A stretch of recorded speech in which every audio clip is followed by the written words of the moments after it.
kababayan, mga kapwa Pilipinong nagmamahal sa ating bayan at sa katotohanan. Ngayon po ay narito tayong muli, hindi dahil sa ano paman, kundi dahil sa atin pong paninindigan. Hindi abot kaya pagkain ginintuan. Isipin nyo binulgar na ho dito sa ibang bansa ang mama. Why? Baka nakatunog. Baka yung intelligence talagang sinabi, Sir, biyahe ka muna. Oo, kasi 10 million ho ang pupunta sa EDSA. Lunod sa atin lahat. Wala silang pakialam. Kaya marami po sa inyo naging kasama ko nung ating kabataan. At ang suot natin ay itong t-shirt. Ang sigaw natin, noon ba makialam? Po, same pa rin ang panawagan sa mga nakalipas din ng mga pagtitipon. Oo, kaya nga po, tumitindi ng tumitindi ang laban or ang pagkakadismayan ng taong bayan sa nakikitang reaksyon at aksyon ng gobyerno laban sa korupsyon. Ang dami nang expose, ang dami ng mga itinuro. Pero ang nangyari, kung sino yung nag-expose at nagtuturo, yun po ay pinakukulong. Yes.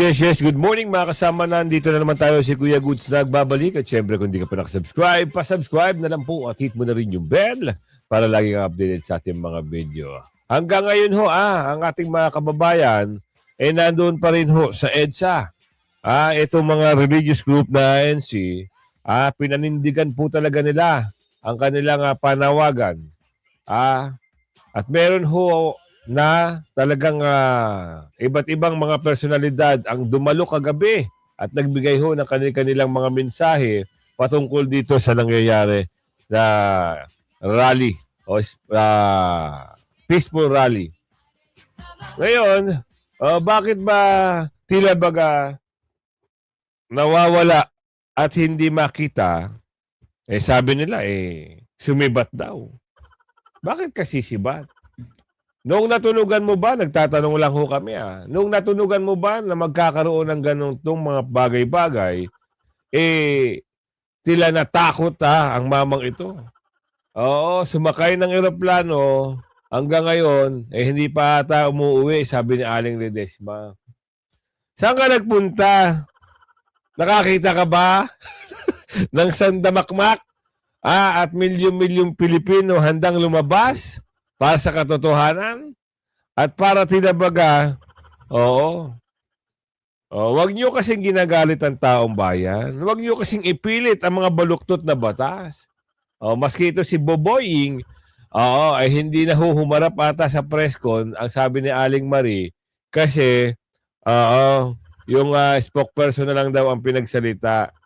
Ngayon, totoo ba maniniwala kayo na si Balulong ay meron na matibay na kaso? Ayan ang pahayag ng spokesperson niya na talagang si Balulong ay makakasuhan. Ang tagal naman yan. Ilang buwan na yung sinasabi yan na may kaso si Balulong. Hanggang ngayon wala ho. Wala pa rin atang nangyayari. Ni investigasyon o trial. Mauuna pa ata si Senador Marcoleta sa kagustuhan ng mga Ben lawyer, Ben Dalo officer o Ben Dalo kung sino man sila kung tawagin. Ngayon, bago natin pasadahan lahat ng mga nagbabagang balita ngayon, andyan po yung join button. Pumindot ka na at sa dulo ng ating video, syempre yung shoutout segment natin, hindi magtatapos yun hanggat hindi tayo nakakapag-shoutout. Takot! Sila, iginiit ni Senator Marcoleta ang investigasyon sa flood control. Yun ang dapat nating malaman. Yun ang dapat nating maintindihan at ipaintindi sa taong bayan. Bakit ba talaga gusto lang madaliin itong si Senator Marcoleta pasibak at makasuhan ng plunder without bail? Pinaliwanag na rin yan ng isang leader ng ANC na si Sir Sabala kung bakit nila gustong madaliin na makulong si Senador Marcoleta. Para saan? Sa impeachment, hindi makapag-trial. Hindi siya makasama sa mga impeachment senatorial judges. Alam niyo naman kung sino si Senador Marcoleta. Siya naman ang talagang taga-depensa ni BP Sara at nagtatanggol kay BP Sara. Di ba? Noong kongreso pa lang siya, nasa congress pa lang siya, siya ang nakitahan natin ng potensyal na talagang nagligtas.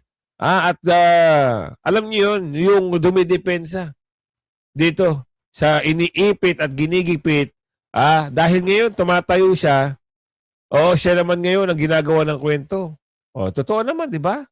Ano ba ang ginawa ni Senador Marcoleta? Para sa katotohanan, tumayo siya dito sa 18 Marines. Dahil alam niya, ito yung totoo eh. Gumawa ng kwento yung mga Dorobo. Ipasok natin to. Isang leader din po ito ha. Kagabi. Ito ho ay nangyari kagabi sa kagsagsagan na ang dami hong tao talaga mula kagabi, mula umaga hanggang ngayon, andun pa rin ang ating mga kababayan na totoo naman ang sinabi nila na hindi sila aalis.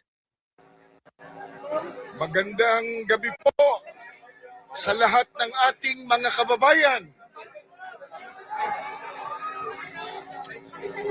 Narinig ko sumisigaw kanina ng We Are One.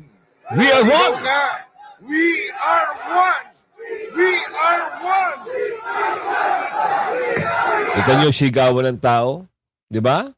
Yan ang paninindigan.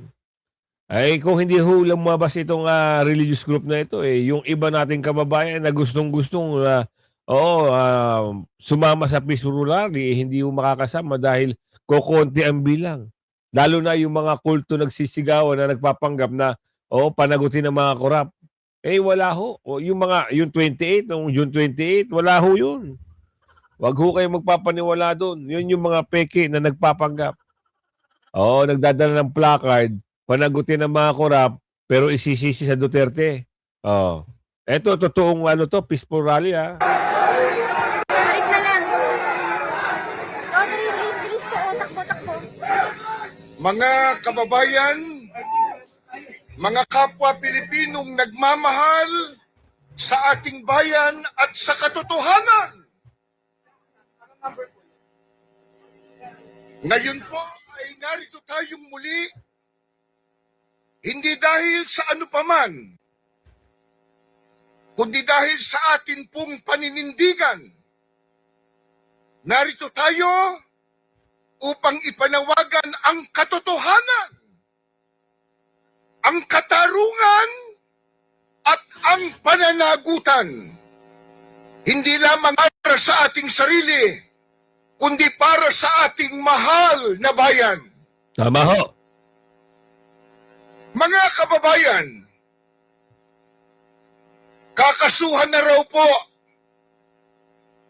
ng Ombudsman Remulla si Senador Rodante Marcoleta.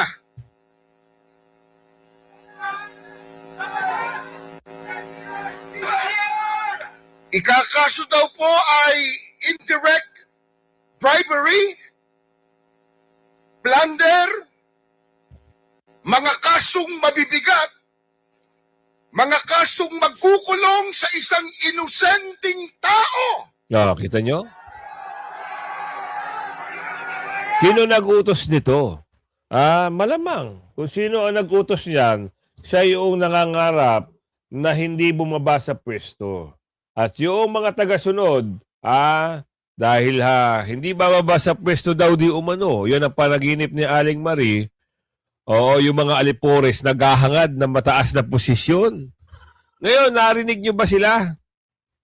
Narinig nyo ba ang kanilang mga statement? Bakit hindi sila naglabasan kagahapon? Diba? Pansinin nyo, pagkokonti ang tao, bida-bida ang mga ito. Diba? Isipin nyo pagkokonti yung crowd, alam nila, estimated nila, kaya, pupunta sila, magbibida-bidahan, lalabas sila. Pag nakita na lang marami, milyon ang dumating, hindi mo makikita na pupunta yan.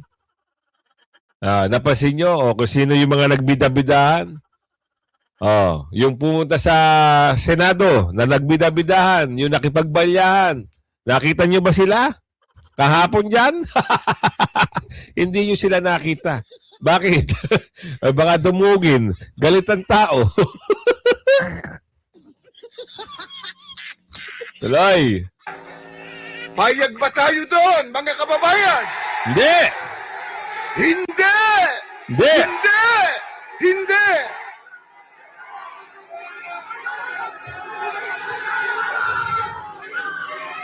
Meron pong napakalaking tanong. Bakit po si Marcoleta? Bakit ang nag-iimbestiga ang siyang kinakasuhan? Bakit ang naglalantad ng katotohanan ang siya nilang pinag-iinitan? Yun ang malaking katanungan po eh. Hindi po ba't ang COMELEC mismo Yan, ang pakinggan nyo ha. nag-absuelto kay Marcoleta sa isyung ito? Hindi po ba pinatunayan na ng COMELEC na walang nilabag na batas si Marcoleta at sa natanggap niyang pinansyal na tulong mula sa mga pribadong individual?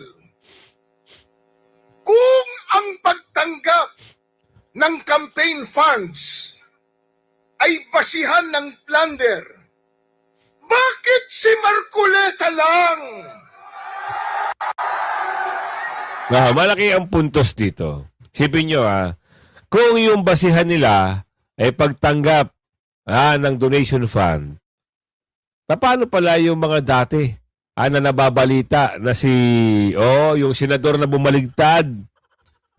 Diba? Isipin nyo nga mabuti, ilang milyon yung nababalita doon. Taga Bicol ho yun, taga Bicol. Ano masasabi nyo doon? Bakit si Senador Marcoleta ang kaya nyong bigyan ng boses patungkol dito? Bakit? Hindi ba sila sumanib? Dahil tinik ba si Senador Marcoleta sa lalamunan nyo? Ito ang tanong. Kung sakali ipilit nila ilabas ang kaso, actually, ang sabi ho, ng mga nagko-comment, hindi ho sila aalis. Kahit 5 araw pa sila diyan, kahit 10 araw pa sila diyan, hindi sila aalis. Ngayon, ito, kung itutuloy nito ni Boying at ni Tibag-Tibag yung balak nila kay Senador Marcoleta, mag-isip-isip na kayo. Pwede hong madoble, triple, dumami ng dumami, lumobo, umabot ng 10 million ang tao sa EDSA. Hindi pa ba kayo natatakot? Baka isang araw talaga namang 10 million na ang tao sa EDSA. At doon sa nagsasabi na nakakaperwisyo, hindi ho nakakaperwisyo. Ang nakakaperwisyo ho, yung mga magnanakaw sa kaban ng bayan.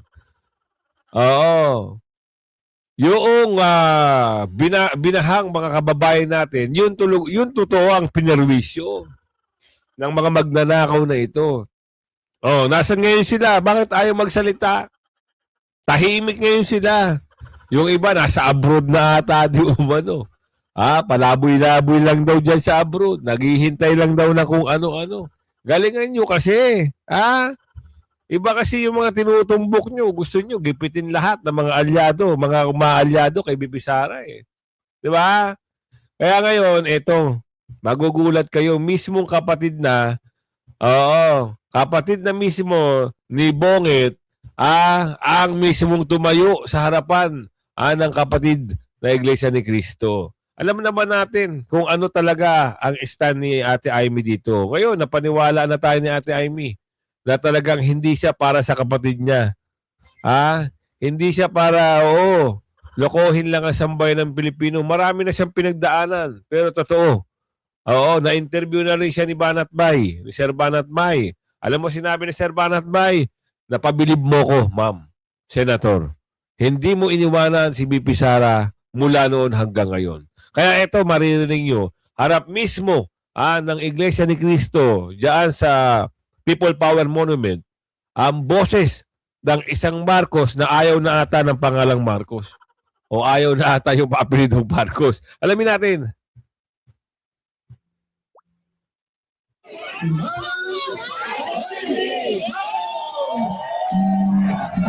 gabi po sa inyo lahat!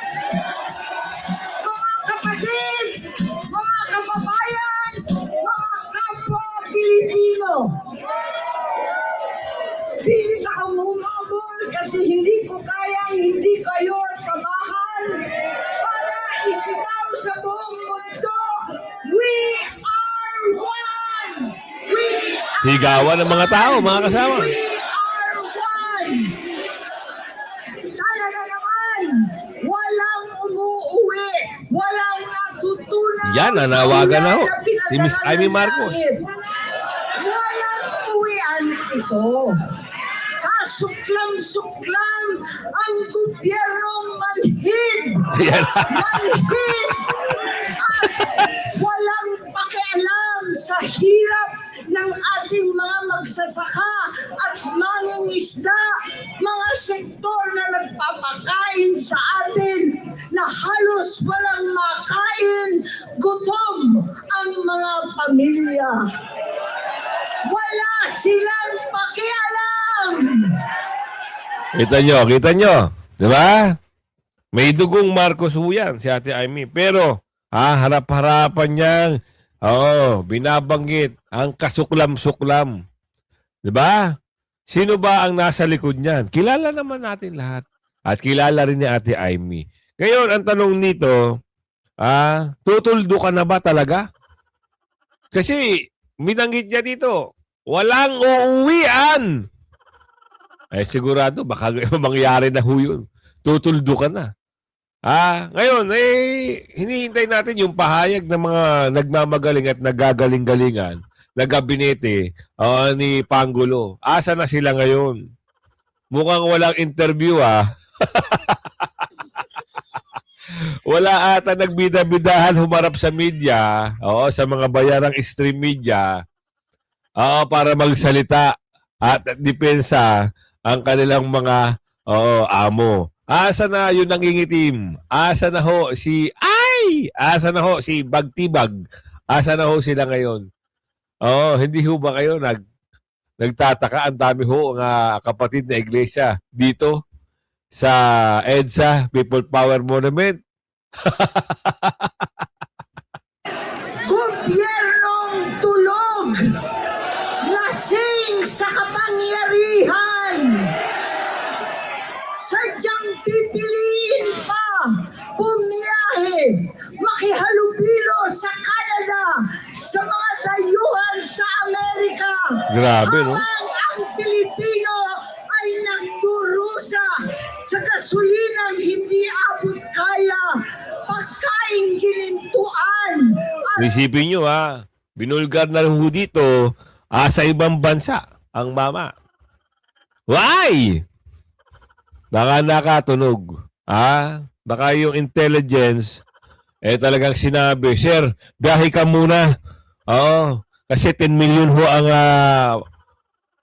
pupunta sa EDSA. Baka hindi kayanin ng pwersa ang panaginip ni Aling Ledesma. Di ba? Bigla-biglaan ho ata kahit walang schedule. At yung yabang-yabangan na under, sinabi, kinancel muna daw lahat ng gagawin para tutukan. Nakita nyo? Tapos sasabihin ni Ate Amy, bumiyahe. Sinungaling yung under, di ba? Iniyayabang-yabang, nagmamonitor daw yung amo niya. Nagmamonitor daw. Tinitignan daw ang kalagay. Wala naman pala sa bansa. Nagtago, sabi ni Ate Amy, nag-abroad. Nag-abroad si Pangulo. Napakahirap na buhay. Wala silang pakialam. Pagkat itong gobyerno ay bangag. Bangag. Walang malay. Galit na galit si Ate Amy. Nagkukunwaring hindi nakikita ang 10 ton na ebidensya. Ang dose-dose ng testigo. Ang 18 higit pang Nakikita nyo sa itsura ni Ate Amy, nagalit ho siya. Hindi lang siya makaiyak. Pero yung, nakikita ko yung ano niya eh. Pag nagsasalita siya eh, talagang, ano kaya sitwasyon ng pag nakita mo talaga yung kapatid mo eh, sobrang gigil na sa'yo dahil sa mga pinaggagawa mo. Panganay ho ito Panganay ho ito, mas matanda ho ito dito kay Bongikngik. Pero, kita nyo naman, alam mo kung matinong tao lang ito si Bongikngik, hindi ito sumusunod sa mga dorobo mga gabinete niya. Ayos eh. Kaso oo, siguro na-influencehan. Gusto pumaldo. Gumawa ng kwento. Diba? Hindi pa natatapos dyan yung insertion na 100 billion na tinutukoy ni Saldico. Ngayon, baka pagkakataon na ng Saldico, lumabas at makaisa sa rally na ito, aba. Nako, yari. Itong baha at flood control na lulunod sa atin lahat. Wala silang pakialam. Kaya marami po sa inyo naging kasama ko nung ating kabataan. At ang suot natin ay itong t-shirt. Ang sigaw natin noon ba, makialam! Makialam na po tayo! Makialam para sa kabataan! Makialam para sa kinabukasan! Makialam para maibalik ang katotohanan sa ating lipi. Panahon na maibalik ang katarungan, ang hustisya na hindi buktot at pinabaluktot ang batas at saligang batas. Yun naman po. Tama naman po to. Alam niyo bakit? Wala namang problema sa pagpapa-implementa ng batas o enforce kung tawagin. Ganito lang ho yan. Kung mali ho ang pagpapatupad at mali ho ang nagtuturo at naguutos, dun ho nagkakamali at pumapangit. Kasi kagaya ng nangyayari ngayon sa Senado, na kahit baliin natin ang batas, pwede. Isang senador ho ang nagsalita niyan, which is nagulat ang sambayan ng Pilipino. Kaya tumatak ang Bendaloyer o Bendalo. Sino ba si Bendalo? Bakit tahimik sila ngayon? Bakit tayo nila atang makisausaw dito sa usapin na mayroong lumalabas na at milyon ang nakikita nila sa screen, sa monitor at sa mga vloggers? Huwag na tayong umasa doon sa stream media na bayaran. Hindi nila ipapakita yan. Pero, yung pangit, pag in-enforce mo, pag in-implement mo, baluktot na. Yun ang ayaw na ayaw ng mga religious group na ito. Kahit naman siguro simpleng mamamayan, hindi ho gusto ang baluktutin ang batas. Huwag niyong gawin. Aalma ang tao. Ito na nga, umalma na nga. At doon sa chairman ng Milek-Milek, pangatawanan nyo, yung sinabi nyo, patunayan nyo na sinabi nyo na wala ho kaso si Senator Marcoleta dahil kayo ho din ang matutumbok dyan pagdating ng oras. Bakit sinabi nyo na Bakit hindi nyo depensahan si Senador Marcoleta? Sinabi nyo na pala noon. Ngayon, makulit lang ito si nangingitim. Sobrang kulit. Sa gigil mo kay Senador Marcoleta, akala mo, hari ka. Ngayon, ikaw, nasaan ka ngayon? Ngayon, meron akong papakita sa inyo. Talaga hong kahapon, tuloy pa natin to. Hanapin ko yung video. Katarungan na pantay-pantay sa mahirap at mayaman. Katarungan na walang sino-sino. Na walang pinipili na kaalyado o kalaban daw. Katarungan na naiiba ngayon para sa senador at sa mga pinsang buo. Katarungan para sa lahat ng Pilipino. We are one! Yun! We are one! We are one! We are one! Mabuhay ang ating mga kapatid! Mabuhay ang Pilipino! Maraming salamat sa inyong lahat. Kita nyo? We are one. Ang sigaw din ni Ate Amy. Ngayon, kasagsagan ho. pagdalo o pagpunta ng ating mga kababayan Iglesia ni Cristo o INC na galing ho sa mga karatig probinsya, meron hong pumipigil sa kanila. Oo, meron hong nag-post na talagang pinigilan ho ang ating mga kababayan na papunta ng People Power Monument. Hinarang po sila, sa Cavitex. Kuya Gus, totoo yan? Hindi naman ho tayo gagawa. Sabi ko nga, nagbabase tayo sa video eh. Oo. Panoorin, hinarang ng mga pulis ang dalawang bus na bahagi ng Cavitex na sinakyan ng mga papunta sa pagtitipon sa EDSA ngayong Hunyo 30, which is kahapon. Bakit nyo naman ho hinarang? Ano ho ba ang papel nyo para humarang? At bakit ho ba kayo natatakot na dumalo ang aming kababayan dyan sa ginawang peaceful rally? O yan o. Hinarang.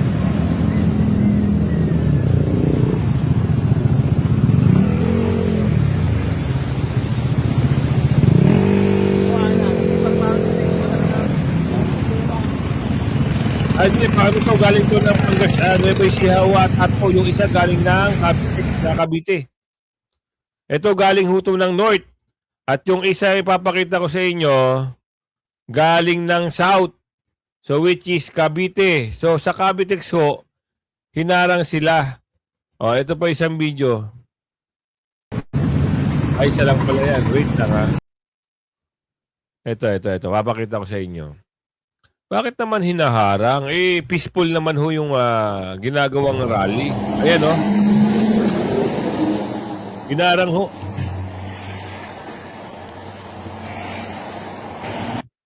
Natakot ho. Natakot ho na yung 10 million maging 20 million.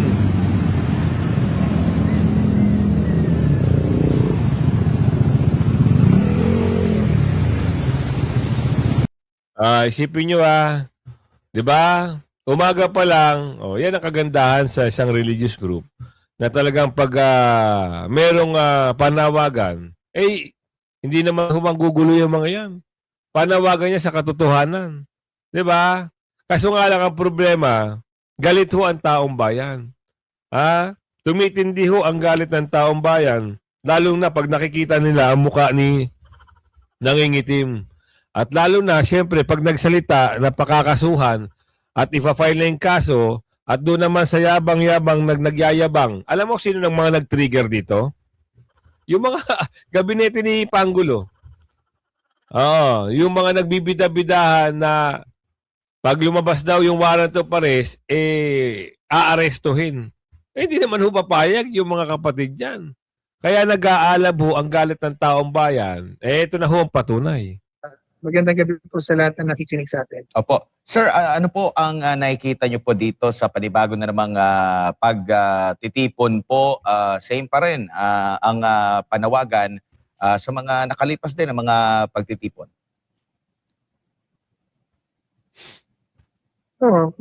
Kaya nga po, tumitindi ang laban or ang pagkakadismayan ng taong bayan sa nakikitang aksyon ng gobyerno laban sa korupsyon. Ang dami nang expose, ang dami ng mga itinuro. Pero ang nangyari, kung sino yung nag-expose at nagtuturo, yun po ay pinakukulong. Samantalang yung mga itinuturo ay nananatiling pinoprotektahan. Yun po ang nakakabahala at saka nakaka-disappoint. Kaya mga tao nagagalit na at saka nasa kalsada na makikita mo naman sa Facebook, sa social media, ang disgust ng tao sa ginagawa ng pamahalaan na talagang gusto ng lumalaban na gusto matakot, lumalaban na. And papasalamat tayo, tuloy tayong papasalamat sa mga tao at grupo na hindi nagpapatakot sa pamahalaan natin sa ginagawa ng pang-abuso ng kapangyarihan at pagkatakipan, injustice kumbaga selective. Yung mga yung mga kakampi, kahit may kasalanan, poprotektahan, tatakutin ng mga congressman, tatakutin ng mga senador ng kaso, tutulong kapag hindi sumali sa gusto ng Malacanang o pagpigil ng flood control. So, kaya po, yan po ang nakikita natin, and I hope na patuloy na magising ang mga Pilipino at magsama-sama gaya ng panawagan ngayon sa EDSA. Isa tayo Katoliko, Iglesia ni Cristo, Born Again Christians, KOJC, Muslim, o kahit wala kang relihiyon, magkakasama, dapat magkaisa tayo sa laban kontra korupsyon, walang kulay. So nakikiisa po Yun dapat. Kaya ngayon, gumawa yan, nag-organisa yung 7 mga organisasyon. Kaso ang problema, nung sinagawa na, puro kulay na ho. Puro dilaw, pink. Nangyari, nung umatin yung ibang DTE supporter, sabihin na natin sila former Congressman Mike Defensor, hindi na ho sila nakilahok kasi may kulay na ho noong June 28. Pero ito, makikita nyo naman, ilang dekada ulit bago nangyari ito. Hindi pa ho solid ito, Hindi pa ho solid ito. Ang inaasahan ho dyan, talagang magugulantang sila.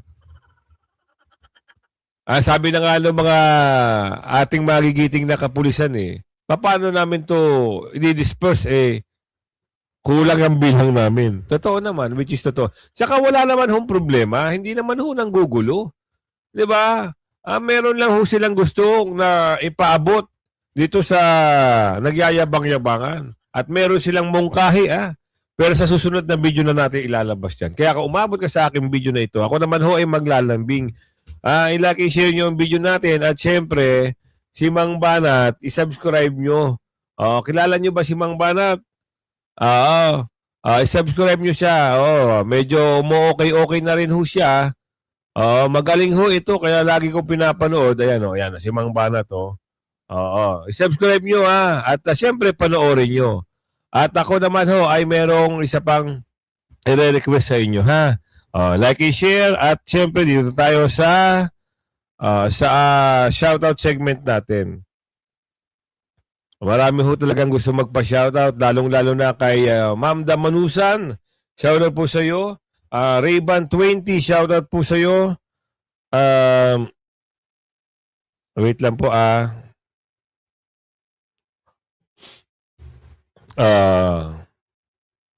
ayan, kay Farida Kagila, shoutout po sa iyo. Christy Singson, ayun, si Ma'am Christy ng Utah, USA, shoutout po sa iyo. Gonzalo Bienvenido Bacani, shoutout po sa iyo. Betty Caparanca, shoutout po. Richard Nicasio, shoutout po sa iyo. Adelina Insyong, shoutout po Evangeline Untalan, shoutout po sa iyo. Ami Santos, shoutout po sa iyo. Paul Manese, shoutout po sa iyo. Danny Tomarong, shoutout po sa iyo. Matilda Darius, shoutout po. Lee 4093, shoutout po sa inyo. Faye Travels 5403, shoutout po sa iyo. Lito Patricio, shoutout po sa iyo. Jay Morales at Rachel Karandang, shoutout po sa inyo. Vince Gallego, shoutout po. Madeline Nemesto, shoutout po sa iyo. Gina Agustin, shoutout po sa iyo. Patemo Gerodies, ano to? Patemo Gerodias, shoutout po sa inyo. Marijo Mabines, shoutout po. Me F1H, shoutout po sa inyo. Samuel Lafon, shoutout po sa inyo. Melka Garcia 2312, shoutout po. Marisa Bancud, Ma'am Damanusan, Ma'am Malud sa Bible Mix Club, shoutout po sa iyo. Mike Angelo Lingod, shoutout po sa iyo. Edgar Castilnielo, shoutout po sa iyo. Rolando Huben. Shoutout po sa iyo. Lorna Cabrera. Shoutout po. Velen. Shoutout po sa iyo. Sijong. Shoutout po. Hilda Marquez. Dirich Anseo. Shoutout po sa iyo.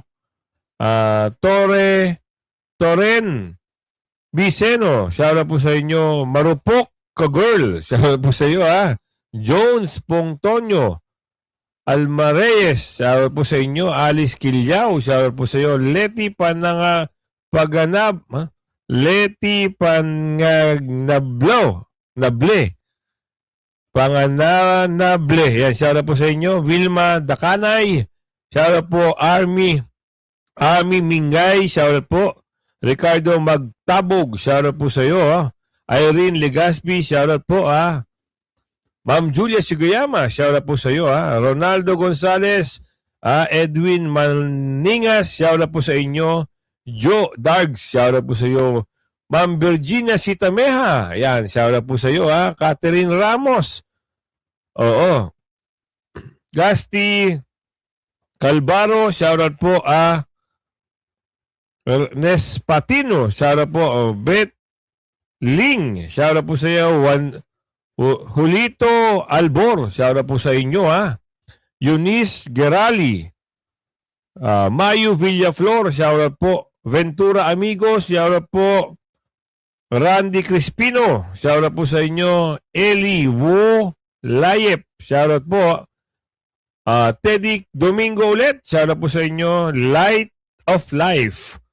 Shoutout po. Nicolas Garcia muli. Shoutout po sa inyo. Merlin Hines. Michael Lion. Shoutout po sa inyo. At Rinaldo Bautista. Yan, kumabot kayo sa shoutout segment natin. At doon sa hindi pa nababanggit, baka natatabunan ang inyong komento, damihan nyo pa yung pag-comment, ang inyong pag-comment, baka natatabunan at mabasa natin. Kaya kung umabot ka, ako ay maglalambing, like and share ng video hanggang sa muli. Bye-bye!